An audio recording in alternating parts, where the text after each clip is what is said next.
Bienvenidos a Hemisférix, el podcast de fisioterapia y neurorehabilitación, presentado por Javier Sánchez Aguilar.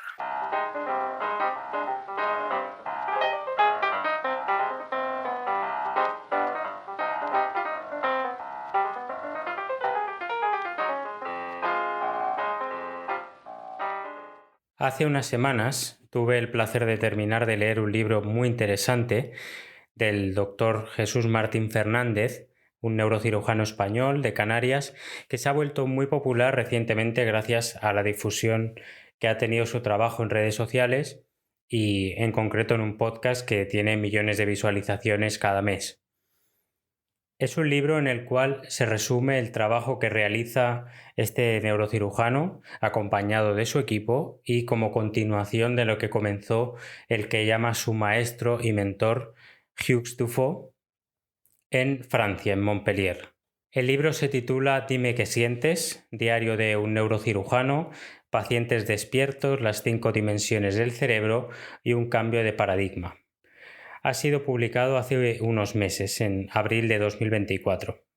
A quienes nos gusta la neurociencia y en general el funcionamiento del cerebro resulta un libro muy interesante, si bien es cierto que hay que tener cierto bagaje previo para aprovechar bien el conocimiento, porque es verdad que es un libro que podríamos catalogar de divulgativo, autobiográfico en forma de diario, pero a la vez hay que tener ciertos conocimientos sobre el cerebro para entender el porqué de ese cambio de paradigma, en concreto en la neurocirugía que defiende Jesús y cada vez más cirujanos en el mundo.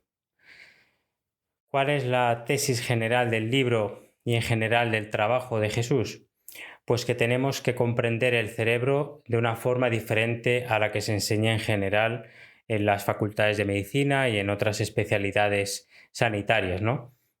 El cerebro compartimentalizado, bajo un localizacionismo que parece que no podemos trascender, que siempre recurrimos a él para explicar cómo funciona el cerebro. Y tenemos que pasar a comprenderlo en forma de red, o más bien de red de redes, que tienen ciertos nodos o puntos que son clave. Hay zonas que son ciertamente muy importantes para determinadas funciones y que han sido clásicamente catalogadas como sagradas en neurociencia, como puede ser el área de Broca, el área de Wernicke, entre otras, ¿no? Y lo que se van a atrever ciertas personas, entre ellos el autor, es afirmar rotundamente que estas áreas no existen como tal y que lo importante, sobre todo a la hora de la neurocirugía, es respetar los tractos profundos y largos que llevan las grandes funciones cognitivas y motoras. A través de los casos que expone Jesús en su libro, pues se puede ver cómo van monitorizando al paciente despierto para preservar esas funciones cognitivas con diferentes pruebas y con ayuda de la inteligencia artificial, todo mientras están quitando un tumor o la mayor parte de él, lo que se pueda. Incluso pues casos donde se había dicho, los médicos le habían dicho al paciente que era inoperable. Son operaciones de unas 2 horas y media, más o menos, en las que el paciente está despierto y a través de un proceso que hablaremos ahora, pues el equipo médico va cartografiando el cerebro y sus funciones fundamentales para que puedan quitar el tumor o lo máximo de él sin perder funciones y preservar la calidad de vida. Porque es verdad, y esto lo dice Jesús en el libro, que parece que lo importante en neurocirugía es preservar el lenguaje y el movimiento, como las dos esencias, ¿no?, del ser humano, y ya estaría. Pues él explica cómo eso no es suficiente, hay que ir más allá y entender también los fenómenos de plasticidad que se producen en cada cerebro e ir paciente por paciente viendo dónde están los puntos clave para evitar cortar las grandes carreteras de la cognición. Ese es un poco el resumen. Ahora vamos a ir desmenuzando el libro para que entendamos el calado que tiene este cambio de paradigma, que a mí me ha sorprendido mucho, porque una cosa es leer sobre el conectoma, sobre redes neuronales, que está muy de moda, muy bien, y otra es ver ese conocimiento ya plasmado en la práctica, y nada menos que en neurocirugía, donde no vale jugar con la teoría, ¿no? Sino que esa teoría se tiene que demostrar y se obtiene un resultado tangible. En la sinopsis del libro, hablando un poquito de Jesús, del autor, pues se dice que en febrero de 2023 Jesús llevó a cabo la primera cirugía cerebral despierta en la que se utilizó un test de inteligencia artificial para identificar y preservar las emociones del paciente.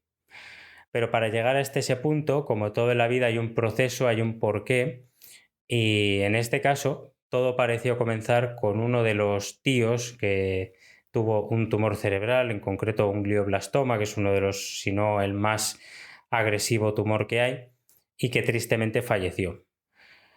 Aunque ya antes estudiando medicina, Jesús había tenido una gran pasión por entender el cerebro, su complejidad, y en cuarto de medicina en prácticas de neurocirugía quedó prendado de esta especialidad, pues realmente allá por 2013, unas semanas después de sus prácticas de neurocirugía, fue cuando le diagnosticaron a su tío el tumor cerebral.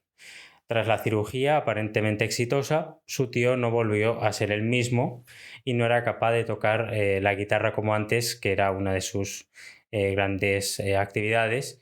Y es entonces, con retrospectiva, que Jesús piensa en cómo se hubiera podido hacer de otra manera esa cirugía si hubiera sido posible preservar las funciones deseadas del paciente. Ese sentimiento es el que lo ha movido a desarrollar todo lo que posteriormente ha hecho y hace a día de hoy.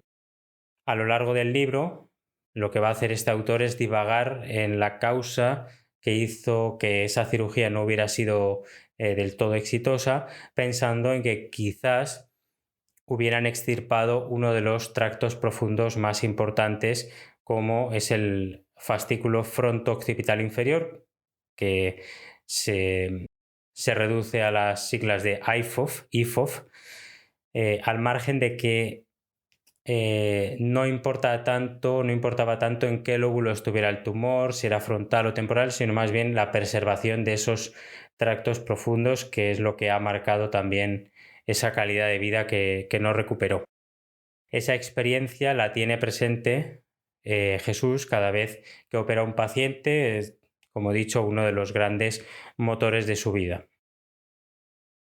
Jesús estudió medicina en la Universidad de La Laguna en Canarias, terminó en 2016 luego el máster, ha realizado diferentes másteres en neurooncología, neurociencia, gestión clínica, ha realizado estancias en distintos países, sobre todo Francia, en concreto Montpellier, donde está pues este afamado cirujano, ¿no? Hugues Dufault, en el Centro Hospitalario Universitario de Montpellier.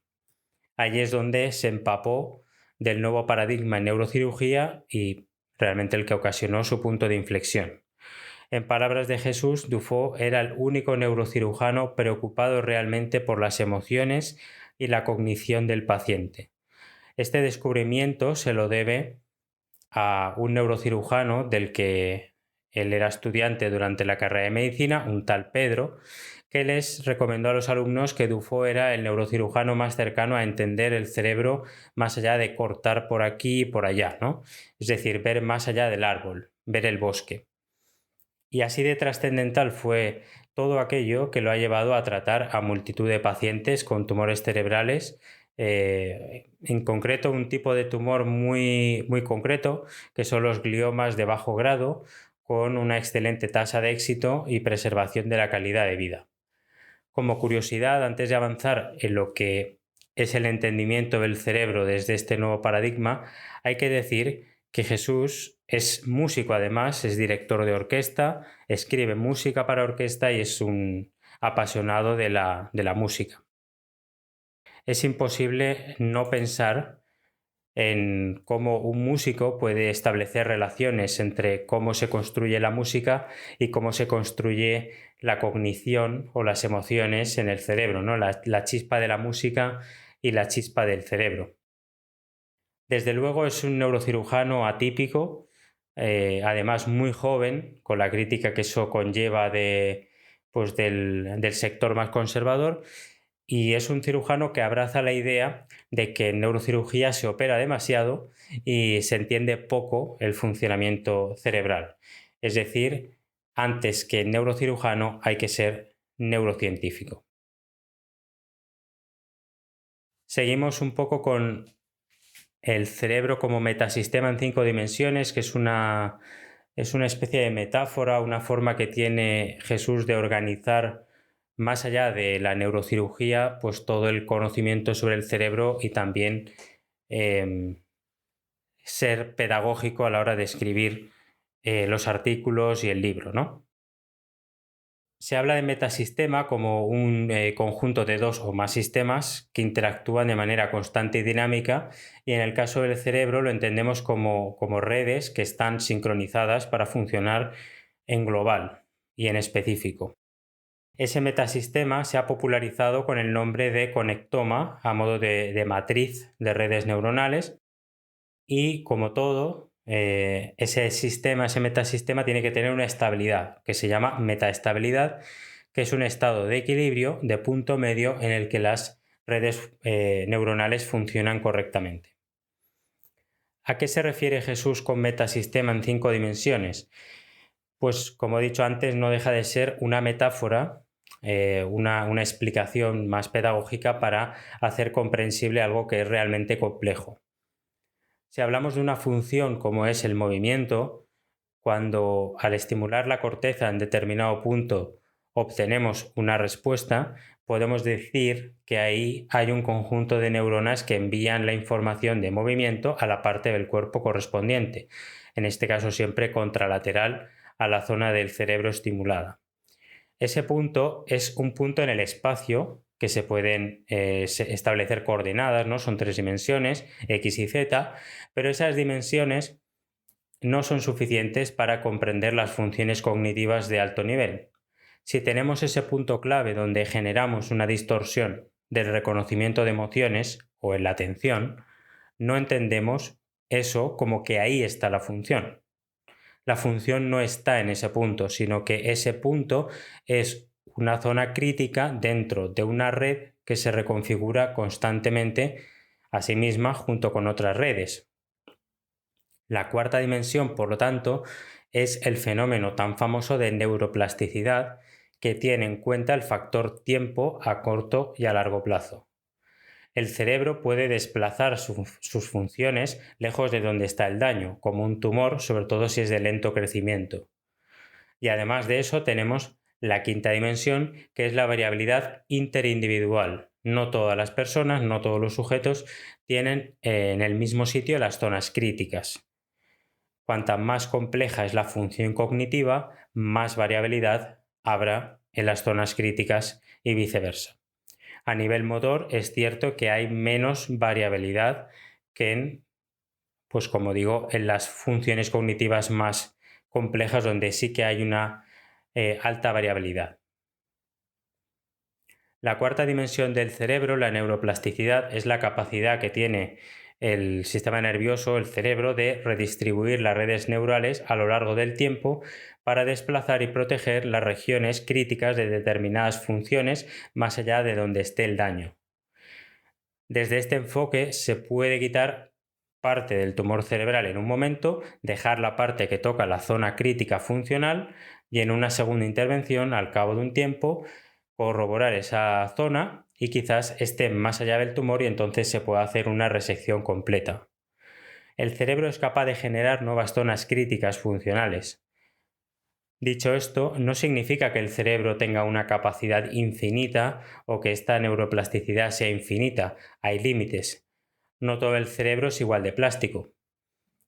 La corteza cerebral es bastante plástica, por eso en ictus que son muy corticales podemos ver cierto grado de neuroplasticidad, y conforme profundizamos y llegamos a los tractos profundos o a núcleos profundos, esa plasticidad es mucho menor. La plasticidad parece seguir un eje rostrocaudal, es decir, a medida que pasamos de la parte más evolucionada del cerebro, que serían los hemisferios, la corteza, hacia el diencéfalo y el troncoencéfalo, la plasticidad es menor. La metáfora que utiliza Jesús para explicar este nuevo paradigma de entendimiento del cerebro es la siguiente. El cerebro es como el planeta Tierra.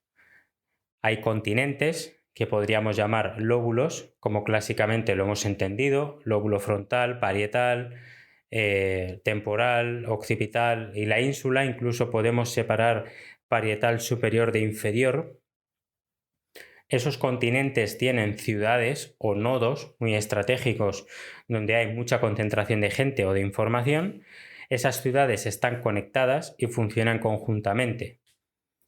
Entre esos continentes hay océanos, pero no hay que mirar en la superficie, sino en lo profundo, en los tractos profundos que comunican esos continentes y esas grandes ciudades. Por tanto, cuando tenemos una cirugía de un tumor delante, el enfoque no es salvar el continente o una región determinada, sino que hay que pensar en el conjunto de ciudades a lo largo de los continentes que debo mantener para que puedan iluminarse y apagarse sincronizadamente las ciudades clave, como una orquesta.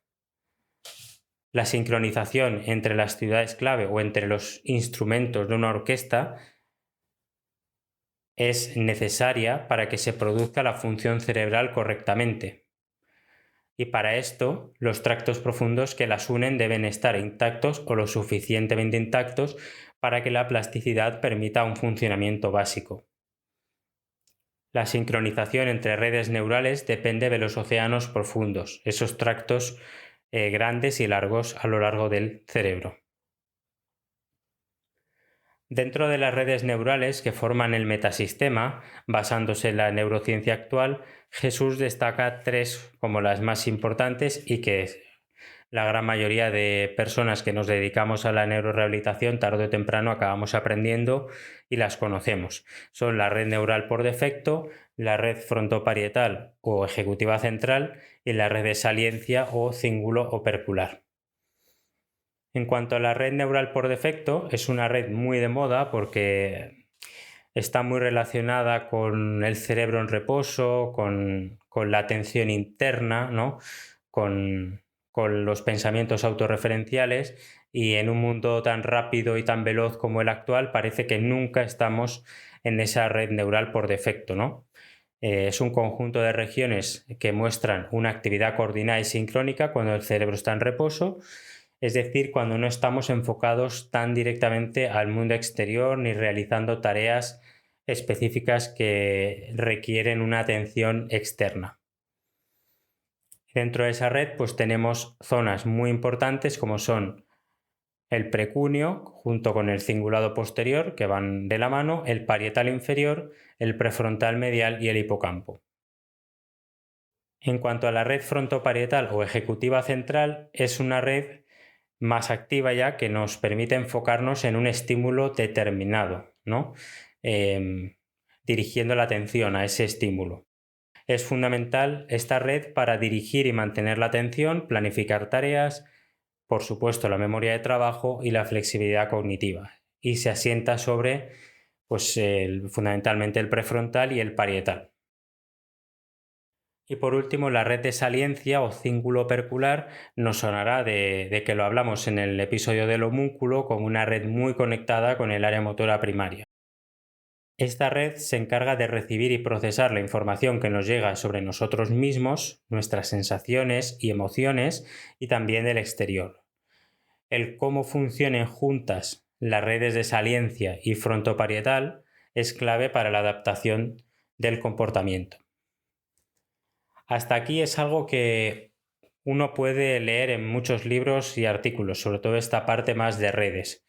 Pero lo que diferencia a Jesús y a la neurocirugía es que cuando estás operando a un paciente, y esto lo hablé con el propio autor en la Feria del Libro de Madrid este año, pues ya no valen solo los constructos teóricos, ¿no? Sino que hay que pasar a la acción. Tienes un paciente delante, lo tienes abierto en el cerebro, ¿no? Y ahí es donde se demuestra que se comprenden estas redes y sus implicaciones clínicas, ¿no? Cuando tienes que cortar en el área de Broca, y ahí es donde se demuestra que tú de verdad crees que no existe el área de Broca. Como os digo, esto lo comenté con él en la Feria del Libro de Madrid, que pude charlar un rato con él y claro, yo le explicaba que como fisioterapeuta pues no tengo esa presión de ser tan específico quizás con los pacientes porque normalmente la vida no va a depender de mi tratamiento, sí la calidad de vida, pero vamos, que es muy difícil que yo pueda cargarme un paciente, ¿no? Pero es verdad que, mm, queremos siempre saber un poquito más de esas redes neurales y claro, nosotros no hemos visto esas redes neurales funcionar directamente, ¿no? O ver su correlato anatómico, etcétera, ¿no? Pero este perfil de persona, ¿no? Los neurocirujanos, y en concreto este tipo de neurocirujano, pues tienen una comprensión mucho más pragmática de estos modelos teóricos, ¿no? Y coincidía conmigo Jesús en que eso es así, que no se la puede jugar. Basándose en los recientes modelos teóricos propuestos por Thibaut de Schotten y Forkel y por Herbert y Dufaux, entramos en el concepto de metared.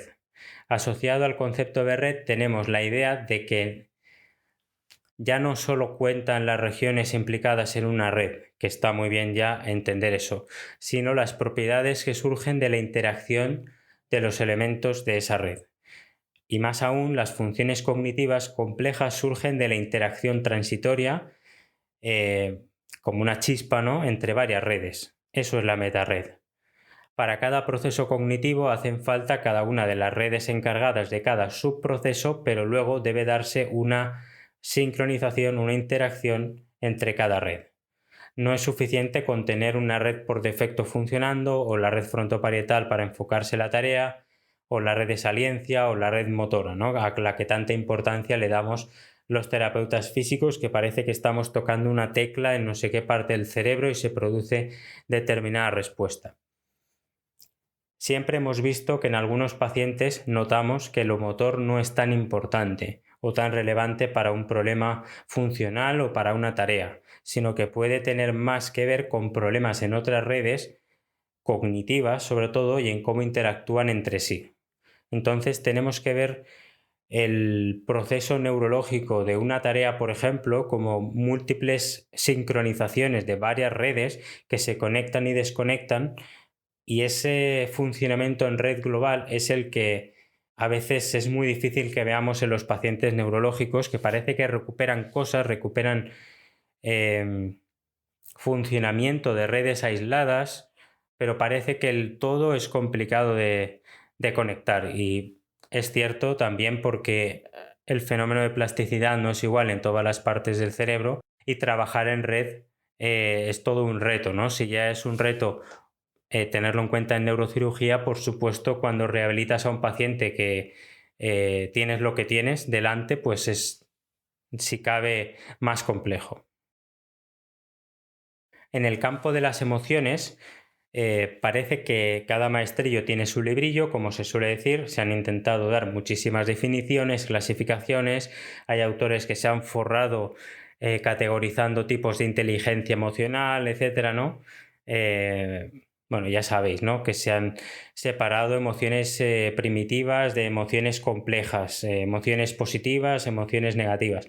Bueno, en cualquier caso, no hay un consenso y además eso viene alimentado por un localizacionismo muy marcado, identificando de manera unívoca el hipocampo, por ejemplo, con la memoria, o la amígdala con el miedo, o el cíngulo con la puerta de entrada y salida del contenido emocional. Este conocimiento, cuando ya lo elevamos a circuitos, ya es un poco más interesante porque ya no vale con explicar solo determinadas zonas, sino que hay que generar una armonía explicativa de cómo funcionan esas zonas conjuntamente. Y ahí tenemos, por ejemplo, el circuito de Papez, que fue propuesto por el neuroanatomista James Papez en el 1937 y que después fue expandido por Paul MacLean. Este circuito es parte del sistema límbico y está involucrado en la expresión emocional, la motivación y ciertos aspectos de la memoria. Total, que por ejemplo en el circuito de Papez se incluyen varias estructuras que seguro que conocéis: hipocampo, los cuerpos mamilares, el núcleo anterior del tálamo, la corteza cingulada o el hipotálamo. Y parece que cada una de ellas hace una función, ¿no? El hipotálamo pues recibe proyecciones del cíngulo, se comunica con el hipocampo, cierra el circuito. Los cuerpos mamilares reciben señales del hipocampo, las transmiten al tálamo y así, ¿no? Como todo muy lineal el proceso circular en este campo de las emociones, ¿no? Este circuito se conceptualizó para explicar cómo las diferentes partes del cerebro están conectadas y colaboran para generar y regular las emociones. Pero ¿qué pasa? Que las investigaciones posteriores han demostrado que este circuito de Pápez es más complejo de lo que se pensaba originalmente y que está interconectado con otras estructuras cerebrales que también son importantes para las funciones emocionales o cognitivas. Hay que integrar estos modelos en una visión de redes neurales. No es que la memoria esté en el hipocampo o el miedo en la amígdala, ¿no? Porque, por ejemplo, si hacemos zoom en la amígdala, pues veremos que se activa cuando tenemos miedo, ¿no? Lo típico de la resonancia magnética funcional. Pero si alejamos el zoom, veremos que también se activa el cíngulo anterior y la ínsula. Y ese cíngulo e ínsula son zonas cruciales de la red de saliencia, es decir, que este proceso es un poco más complejo. Las zonas que normalmente nos han contado por separado, como la amígdala o el hipocampo, no son más que zonas dentro de redes que están en constante movimiento. Y de este flujo de transmisión de información entre las diferentes redes surgen, por ejemplo, las emociones y su control para adaptarlas al entorno. Una región cerebral muy compartimentalizada habitualmente y que debemos integrarla en este modelo de redes es la ínsula. La ínsula es una de las zonas más interconectadas, es muy importante en procesos cognitivos y emocionales, también en la interocepción, la autopercepción y la memoria de trabajo, y siempre se habla de ella como una isla, ¿no? En la profundidad del frontal y temporal. Sin embargo, que la ínsula sea clave en todo eso no quiere decir que esté solo ahí o que sea la única estructura que influya en esas funciones. Según Antonio Damasio, la ínsula procesa señales del sistema nervioso autónomo, como la sudoración o la falta de aire, y remodela las experiencias emocionales asociadas. Debemos entender el cerebro como un sistema complejo en el que estas funciones cognitivas nacen de la interacción de la ínsula con otras regiones cerebrales a través de redes de larga escala, que no son tan fácilmente medibles con los métodos tradicionales. La ínsula es una intersección de tres redes: la red por defecto, la red de saliencia y la red frontoparietal. Nos suenan estas tres redes, ¿verdad? Y bien, ¿cómo funciona este entramado? En nuestro día a día realizamos distintas tareas y estamos expuestos a muchos estímulos. La red de saliencia se encarga de identificar estos estímulos, ya sean internos o externos. Una vez detectado el estímulo, esta red facilita que se procese la información necesaria para hacer la tarea.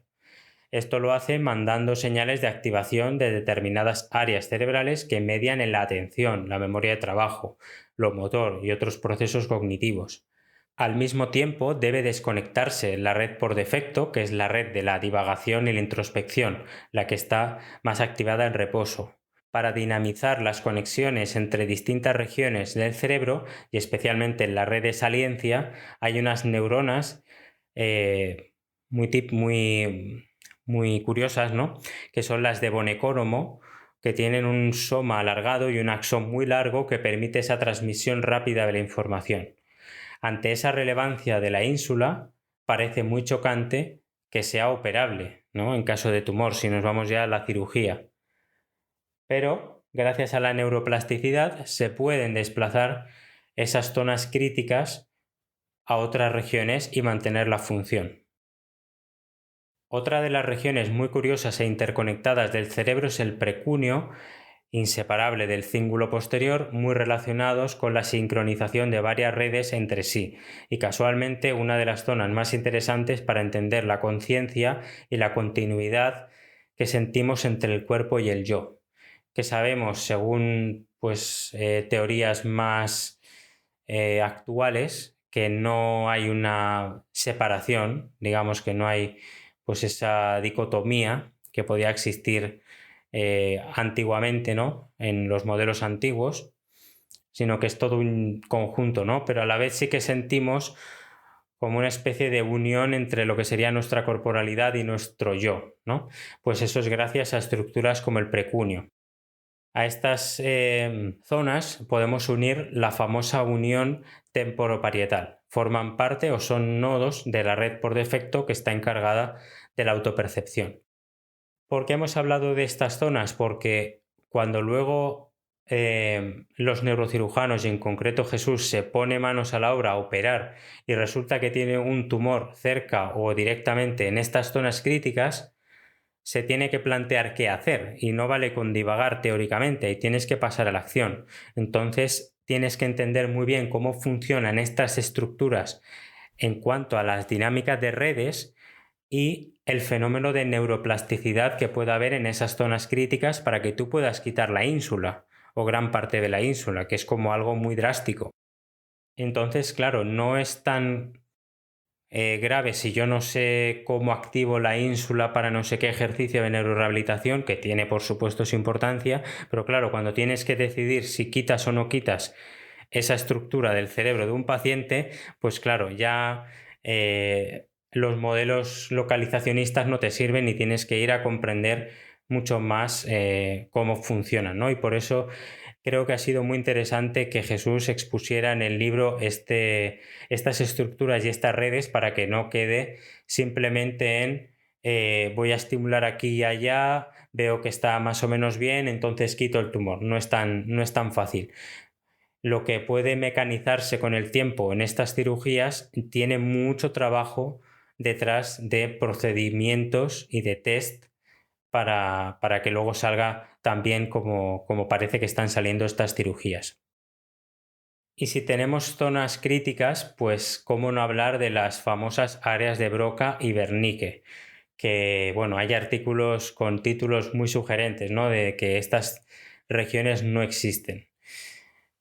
Y bueno, pues seguramente ya os sonará un poco la historia, ¿no? Pero Paul Broca, pues escribió en 1861 de manera célebre que un daño que afecte a la tercera circunvolución frontal izquierda causa una incapacidad para articular palabras, lo que se ha llamado afasia de Broca. Unos años más tarde, Wernicke hacía lo propio con la comprensión de las palabras en la parte posterior y superior del lóbulo temporal izquierdo. Lo mismo ocurriría con el caso célebre de Phineas Gage, y la asociación entre el prefrontal y las emociones o la personalidad. Hoy en día, gracias a toda la neurociencia, todo lo que sabemos, y por supuesto el trabajo de Dufault con la cirugía despierta, sabemos que la cognición y la emoción humana no se explican con el modelo localizacionista. La interpretación de Broca no vamos a decir que fuera malintencionada ni muchísimo menos, ¿no? Sino que fue sesgada para lo que sabemos hoy en día. Sobre todo porque fue a raíz de una autopsia de un paciente en la que encontró una lesión en el giro frontal inferior izquierdo y esa disección no fue lo suficientemente profunda como para ver el alcance de la lesión y ver efectivamente los daños en los tractos profundos debajo. Uno de los grandes defensores de esta idea de que Broca y Wernicke no existen como tal es el propio Dufault, quien fue criticado por operar a pacientes con tumores en ese supuesto área de Broca y demostrar que podían seguir hablando. Asociar todo el lenguaje a una zona concreta, desde luego, es un error a día de hoy. El error de Broca, podríamos llamarle. Además, como parte del error estaba la falta de conciencia de los tractos profundos que sustentan el lenguaje y que dentro de los problemas del lenguaje Broca incidía en la emisión de palabras. Y su región crítica no estaba donde él describió, sino que realmente está en el córtex premotor ventral. Lo mismo pasa con el área de Wernicke. En ella no está la comprensión del lenguaje, es un punto caliente, un nodo que forma parte de varias redes, entre ellas la red por defecto, que al lesionarse impide que el paciente se dé cuenta de que está hablando de forma incomprensible y que está diciendo palabras que no tienen sentido. La comprensión del lenguaje es una función cognitiva compleja que necesita de varias regiones, de varias redes, de varios tractos profundos. Wernicke es un nodo de una red, que además puede desplazarse por la neuroplasticidad que induce el crecimiento de un tumor, por ejemplo. Y vamos ya entrando en materia con lo que sería la parte ya más original, ¿no? de todo esto, que es el test de inteligencia artificial, que también se le llama Emotion Test, y la estimulación eléctrica intraoperatoria, que es fundamental para el objetivo de estas cirugías. En febrero de 2023, Jesús llevó a cabo la primera cirugía cerebral despierta, en la que se utilizó un test de inteligencia artificial para identificar y preservar las emociones del paciente, a nivel general dicho emociones. ¿Esto qué significa? Significa que mientras el paciente está despierto, con ayuda de una neuropsicóloga de su equipo, van pasando una serie de pruebas, una serie de test para ir mapeando las funciones cognitivas y las emociones y saber dónde parar al quitar el tumor. Estos test tienen inteligencia artificial. ¿En qué sentido? Pues en el sentido de que el paciente tiene que reconocer emociones de un avatar que está muy bien diseñado, ¿no? A través de actores profesionales. O también hay tareas de cognición semántica asociando objetos por su significado. Esto lo hace el paciente al mismo tiempo que el neurocirujano está estimulando eléctricamente zonas de la corteza cerebral, buscando aquellos puntos que se llaman puntos stop, donde el paciente se equivoca sin darse cuenta en la tarea de reconocimiento emocional o en otras. En concreto, los puntos stop son puntos donde hay que parar, ¿no? Donde ya no podemos avanzar en la resección de un tumor, pero durante esa estimulación se puede ir viendo dónde se bloquea la función que estamos evaluando. Así se puede ir mapeando el cerebro para quitar el tumor con seguridad. Muchas veces no pueden quitar todo el tumor en una única operación y pueden esperar cierto tiempo para reintervenir, gracias también a la plasticidad, que puede ir recolocando esos puntos stop, esos puntos críticos de manera individual para cada persona. Este test se administra al paciente el día antes de la intervención, 3 veces, y luego el día de la operación durante la misma. Con la estimulación cerebral directa se consigue una especie de desconexión virtual temporal de esa parte del cerebro, y no solo eso, sino que se desconectan también las zonas con las que esa región está conectada. Hay zonas cuya estimulación no causa una distorsión en la función y entonces se llaman compensables o relativas, es decir, que no son críticas.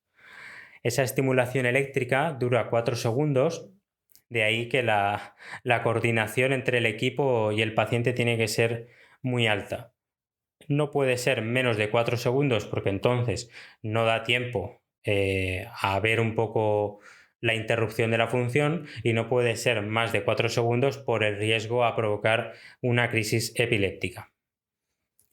Como hemos dicho, el test para funcionar utiliza animación en 3 dimensiones, en 3D, inspirada en actores profesionales, y crea estados emocionales complejos que permiten a los pacientes ponerse en el lugar del otro, empatía, y predecir la emoción. Es la primera vez en el mundo que se hace un test adaptado a la cirugía para preservar el procesamiento emocional con la ayuda de la inteligencia artificial, procesamiento 3D avanzado y actores profesionales. La inspiración para el test se basa en los tests que miden el reconocimiento emocional en la esquizofrenia o en el trastorno de espectro autista, que normalmente utilizan los ojos para que el paciente identifique una emoción, pero había que adaptar un test para ser aplicado en 4 o 5 segundos, que es lo que se puede estimular, sin riesgo. Entonces fue así como se generó una base de datos mediante un seguimiento de emociones sociales o complejas realizadas por actores profesionales, y establecer una media, digamos, para tener una medida más o menos universal. Se demostró informáticamente que la mayoría de zonas que identifica el test en los pacientes son regiones que implican las 3 redes principales de alto orden, las que hemos hablado: la red por defecto, la red de saliencia y la red frontoparietal. En esos puntos cartografiados para cada paciente, los puntos críticos donde al aplicar la estimulación eléctrica se corta la función, parece ser donde se rompe esa estabilidad, metaestabilidad de la unión de las tres redes de alto orden. Es muy curioso ver las imágenes en el libro de Jesús, cómo van poniendo etiquetas, ¿no? en el cerebro, en la corteza, dependiendo de lo que estén queriendo identificar o tenerlo visible para saber luego por dónde ir reseccionando el tumor. Uno de los desafíos de la neurocirugía siempre ha sido saber cuándo parar de cortar o quitar un tumor, sobre todo para preservar la mayor calidad de vida del paciente. Esa preservación funcional se ha enfocado mucho en el lenguaje y el movimiento y no tanto en las emociones o en otras funciones cognitivas. De ahí la idea de Jesús, inspirada por Dufo, de testar durante la cirugía esas emociones con inteligencia artificial y entendiendo lo que se conoce como cognición social. El eje de la cognición social, como sabéis, es la empatía. Entonces, con el test lo que buscan es que el paciente sepa reconocer una emoción en un avatar, que es la parte de la percepción, luego mimetizar con ese avatar, que es el embodiment, y por último la fase más cognitiva, la reflexión de entender la situación del otro y tomar una decisión. Esos tres subprocesos conforman la base de la cognición social. Pero claro, cuando pasamos a lo tangible, la pregunta es muy clara: ¿dónde están las emociones, no? La idea clásica es que están en el córtex prefrontal. Ya vemos que no convence mucho esa idea. La neurociencia que subyace a esta forma nueva de entender la neurocirugía es la neurociencia de las redes neuronales, y para ello no podemos seguir explicando las funciones cerebrales con el modelo localizacionista, sino que hay que entender esos océanos profundos que hay entre grandes nodos de información. Las funciones cerebrales complejas, como la atención o la toma de decisiones, nacen de la interacción entre diferentes regiones del cerebro que se sincronizan a la vez.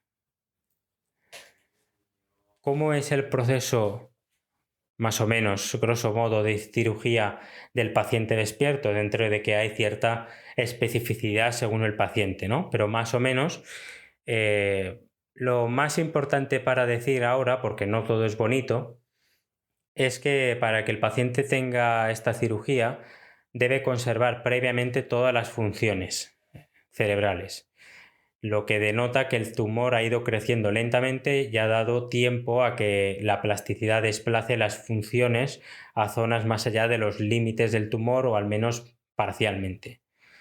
Funciones como la atención, las funciones ejecutivas, la cognición semántica, es decir, grandes funciones, ¿no?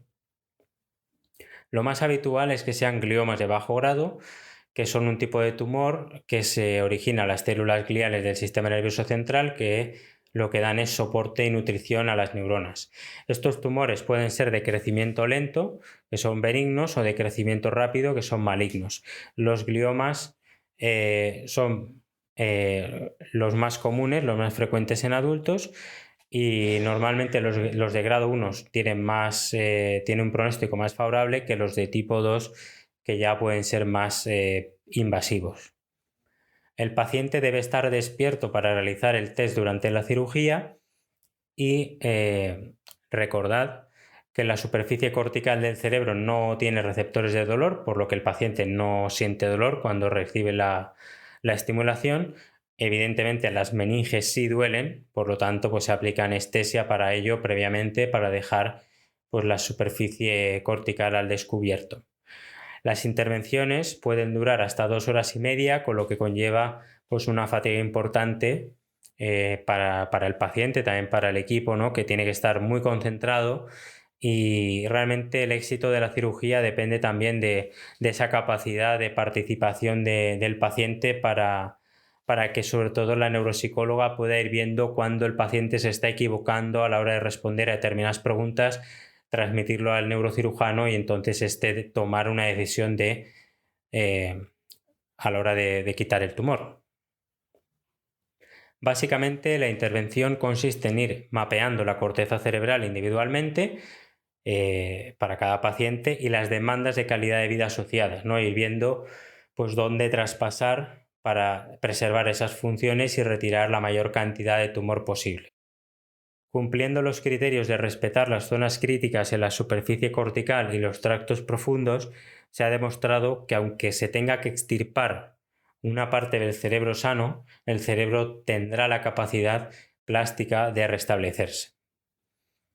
Ese mapeo cortical consiste en hacer un mapa externo funcional, incluso poniendo etiquetas, ¿no?, de dónde están los puntos críticos de las diferentes funciones y evaluar el posible acceso al tumor.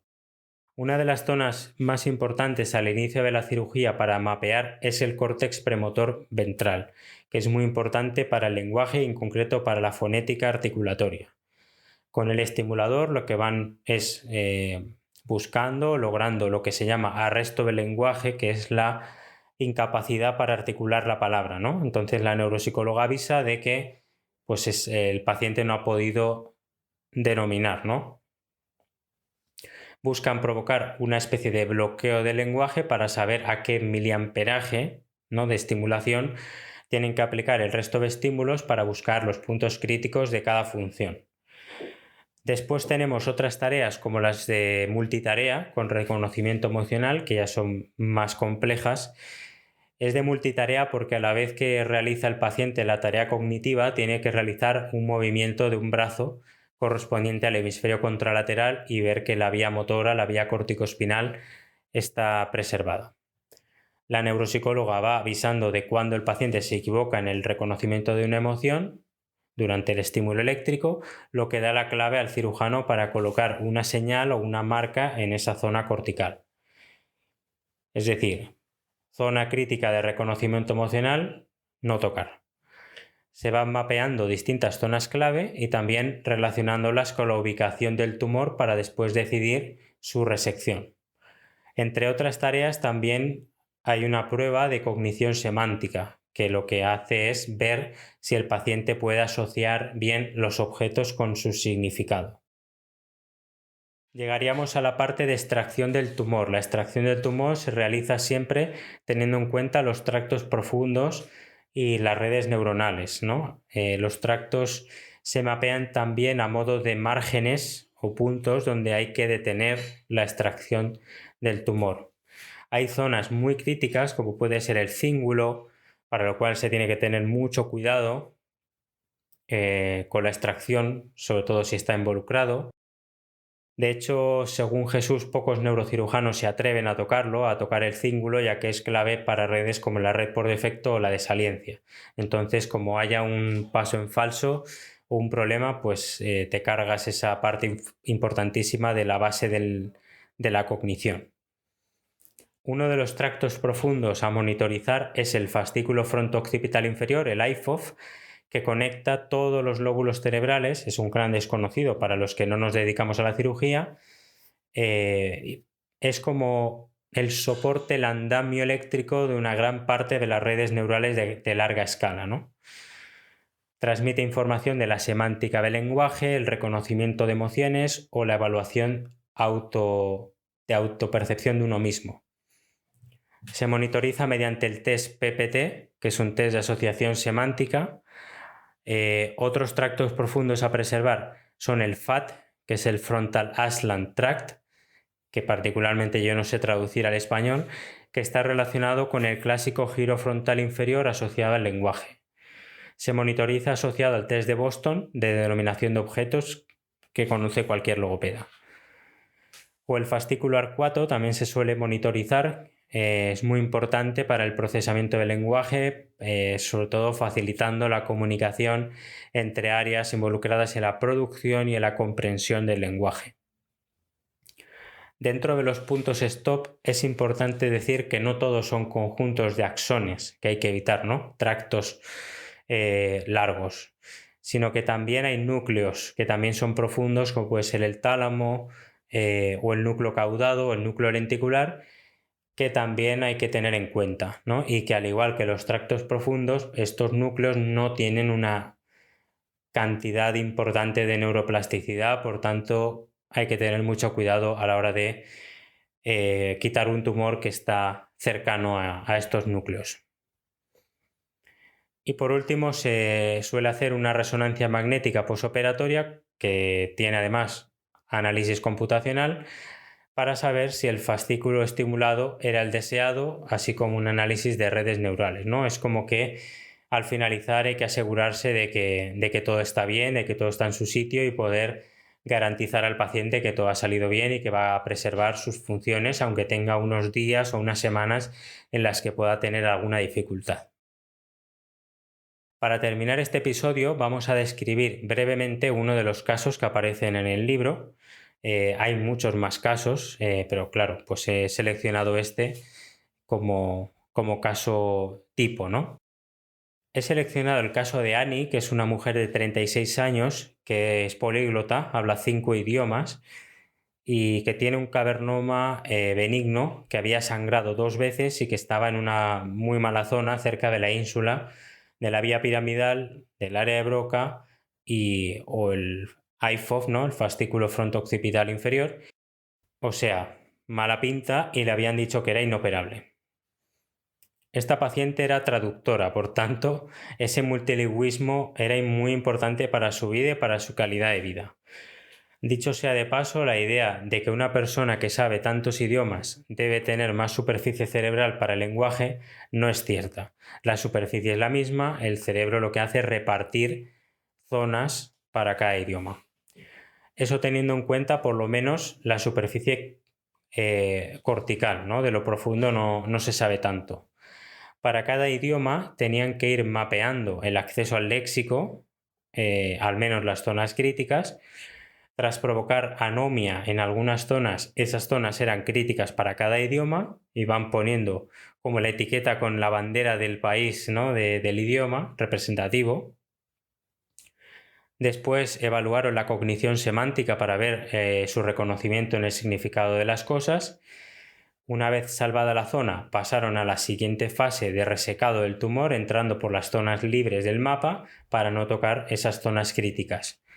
Y llegaron al maravilloso punto en el que había que reseccionar o resecar el área de Broca, ¿no? Para acceder al tumor. Y ahí es donde nos tiemblan las canillas, ¿no? Y como no solo vale la teoría, pues efectivamente entraron por el área de Broca y mientras la paciente realizaba multitarea denominando objetos, cambiando de idioma y movía su brazo derecho, pues se iba extirpando el tumor, ¿no? Y al extirpar la parte más inferior y lateral del cavernoma, de pronto la paciente resulta que estaba llorando, aunque seguía haciendo la multitarea, o sea que no era una cosa del lenguaje que estuvieran tocando. Parece que estaban tocando el IFOF, que es una zona de regulación emocional, y de ahí esa crisis de hiperemotividad. Estaba claro que ahí debían parar y fueron hacia los otros límites del tumor. En la parte posterior, al estimular, provocaron un movimiento involuntario del brazo derecho y por tanto ahí tenían otro punto stop. En el límite anterior también vieron otro punto stop donde estaba el frontal ascending tract relacionado con el lenguaje. Como hemos medio contado antes, es un tracto de asociación que comunica la corteza motora suplementaria con el supuesto área de Broca y lo que hace es dar fluencia al lenguaje. Eso en el caso del lado izquierdo. Hoy en día sabemos que para el caso del hemisferio derecho se ha asociado con el control inhibitorio. En cualquier caso, era otro punto stop. Y un poco más arriba encontraron el último punto stop, que es el fascículo arcuato, al provocar una parafasia fonética al estimular. Sin duda un caso complejo, ¿no? Y que casi podemos entender que pensarán que era inoperable, pero que lo he seleccionado porque refleja muy bien esa filosofía de esta neurocirugía que aúna el acto quirúrgico de quitar algo que no debería estar ahí, que queremos quitar, y preservar la calidad de vida a través de la preservación de las funciones cognitivas y emocionales y arriesgarse a quitar el tumor en zonas donde uno cree que está la función determinada, pero realmente no lo está porque has mapeado bien los tractos profundos y la paciente tuvo éxito, la paciente mantuvo su calidad de vida. Yo creo que este ha sido un episodio un poco distinto, ¿no?, a lo habitual. No es neurorehabilitación de por sí, pero yo creo que es muy importante ver estas cosas relacionadas porque podemos aprender de ellas y evolucionar en una misma dirección de comprensión del sistema nervioso. Yo siempre que he tenido alumnos de prácticas en la clínica o he podido dar clase, siempre les he dicho que por delante de hacer algo u otra cosa con un paciente, tienes que tener un modelo de comprensión del cerebro, del sistema nervioso y, por supuesto, de la globalidad de la persona, ¿no? Para lo que sabemos a día de hoy. Y yo creo que para eso hay que nutrirse de muchas cosas, ¿no? De muchas especialidades más o menos cercanas, intentar sacar lo que más puedas y fructífero para tu día a día, ¿no? Pero realmente es un caso, es un tipo de episodio que a mí me hace reflexionar y aprender mucho, me saca de mi zona de confort y me ayuda a comprender un poco mejor los pacientes que tengo, ¿no? Y que a veces nos llegan después de tumores, ¿no? Entonces, así podemos intentar entender esa caja negra que es el cerebro, ¿no? El punto que tenemos todos en común es la neurociencia. Y por eso los que nos dedicamos al paciente neurológico, antes que fisioterapeutas, logopedas o cirujanos, pues tenemos que ser un poco neurocientíficos o neurocuriosos, ¿no? Para desentrañar esos misterios.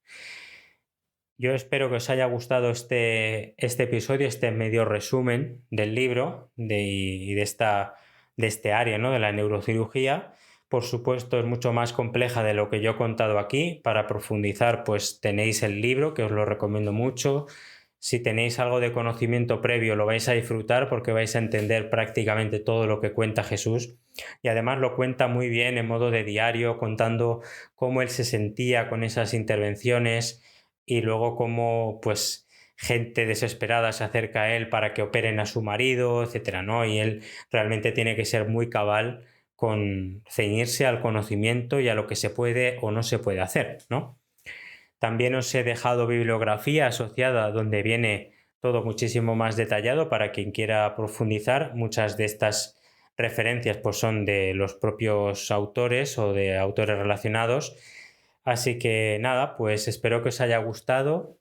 Feliz verano a todos o feliz invierno a los que estáis al otro lado del charco, en Latinoamérica, y nos vemos en el siguiente episodio.